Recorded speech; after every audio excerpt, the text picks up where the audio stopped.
पाठ 16 कहानी लेखन। बच्चों, आप लोगों ने अपने दादा दादी व बड़ों से कहानियां अवश्य सुनी होंगी। किसी घटना का गद्य साहित्य में मनोरंजक वर्णन ही कहानी है। कहानी पढ़ना और सुनना बहुत ही मनोरंजक होता है। ये कहानियां पशु पक्षियों की काल्पनिक, ऐतिहासिक, सामाजिक और भावनात्मक होती है।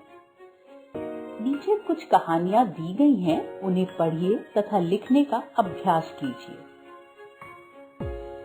चतुर खरगोश। एक जंगल में एक शेर रहता था। शेर प्रतिदिन जानवरों को मारकर खा जाता था। सभी जानवरों ने परेशान होकर शेर से कहा कि प्रतिदिन हम बारी बारी से आपके पास आया करेंगे। शेर मान गया। एक दिन एक खरगोश की बारी आई। वह जान बचाने की तरकीब सोचता रहा और देर से शेर के पास पहुंचा।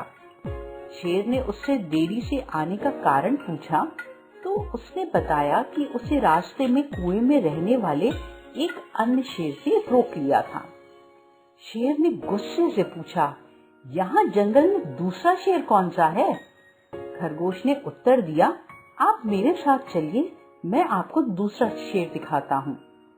शेर ने कुएं के पास जाकर पानी में अपनी परछाई देखी तो उसे दूसरा शेर समझ लिया। गुस्से में वह कुएं वाले शेर पर टूट पड़ा। शेर कुएं में गिर गया और अपनी जान से हाथ धो बैठा। इस प्रकार खरगोश ने बुद्धिमानी से अपनी जान बचा ली।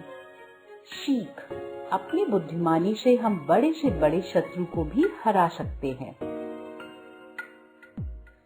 गधा और उसकी छाया। एक समय की बात है, एक व्यक्ति अपने गधे के साथ राह पर जा रहा था। राह में एक मुसाफिर ने उस व्यक्ति को रोककर पूछा, ए भाई, क्या तुम अपने गधे पर बिठाकर मुझे अगले गांव तक छोड़ दोगे? गधे के मालिक ने कहा, हाँ, पर इसके लिए तुम्हें कुछ पैसे देने होंगे। वह मुसाफिर पैसे देने के लिए तैयार हो गया।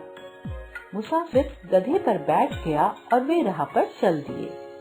गर्मी बहुत अधिक थी और वे केवल आधे रास्ते पर पहुंचे थे। उन्होंने थोड़ा समय रुककर विश्राम करने का निश्चय किया, परंतु राह पर कोई पेड़ नहीं था जिसकी छाया में वे बैठ पाते। छाया के नाम पर वहां केवल गधे की छाया थी। दोनों व्यक्ति गधे की छाया में बैठने का प्रयास करने लगे, पर उसमें केवल एक ही व्यक्ति बैठ सकता था। इसकी छाया में बैठने की अनुमति केवल मुझे है, मुसाफिर ने कहा। मैंने इसकी सवारी के लिए पैसे दिए हैं।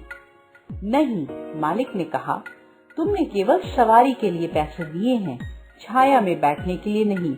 गधे की छाया केवल मेरी है। वे दोनों झगड़ने लगे।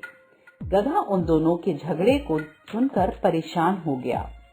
जब वे दोनों झगड़ा करके रुके तो देखा कि ना तो वहाँ गधा था, ना ही उसकी छाया।